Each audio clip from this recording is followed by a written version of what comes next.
Really no secret that Kilpatrick has a weakness for women, and it cost him dearly. But in some ways, his antics cost those women almost as much. 7 Action News investigator Ross Jones has been covering Kilpatrick for years now, including his federal trial and today's sentencing. But tonight, he looks back at the women closest to Kwame Kilpatrick and how their connection to him brought them down.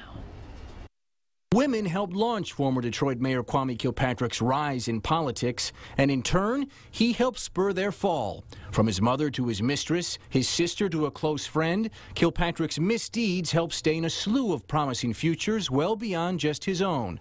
Many believe his political career is traced back to his father Bernard, but it was actually Kilpatrick's mother Carolyn who exposed her son to politics, going door to door with 6-year-old Kwame to pass out her campaign literature. In his plea for a lighter prison sentence, Kilpatrick's lawyer wrote that his client still remembers sitting on his mother's lap during her first swearing-in ceremony. Kilpatrick watched his mother serve 18 years in the state house and then 7 terms in Congress, but it was his high-profile antics, he admitted to a radio reporter last year, that denied her an 8th. She lost that race because of her son.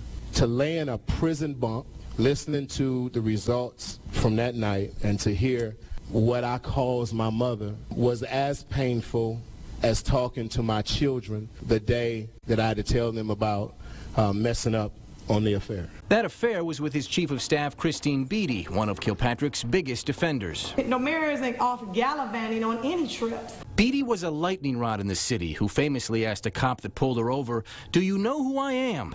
Well, here's who she is today. Bankrupt, without a steady job, and afraid to show her face in Detroit.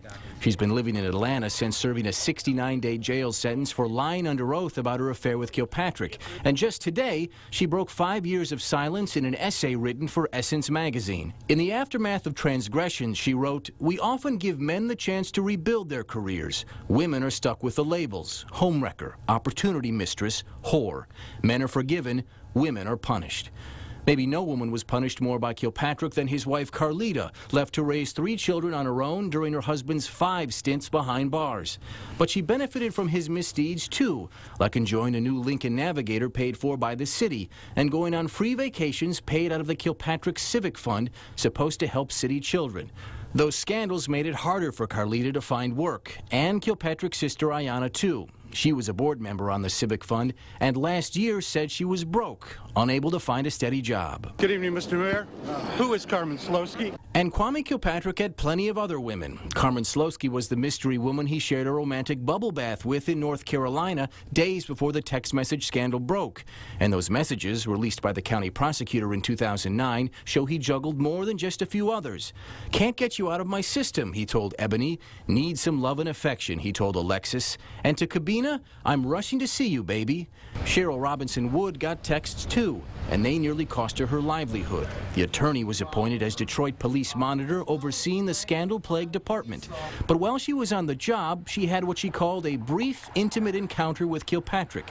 When city officials found out, she was booted from her job and ultimately censured. With women playing such a key role in Kilpatrick's fall, perhaps it was fitting today that his 28-year sentence was handed down by Judge Nancy Edmonds. She's one of the Eastern District's few women on the bench. I'm Ross Jones, 7 Action News.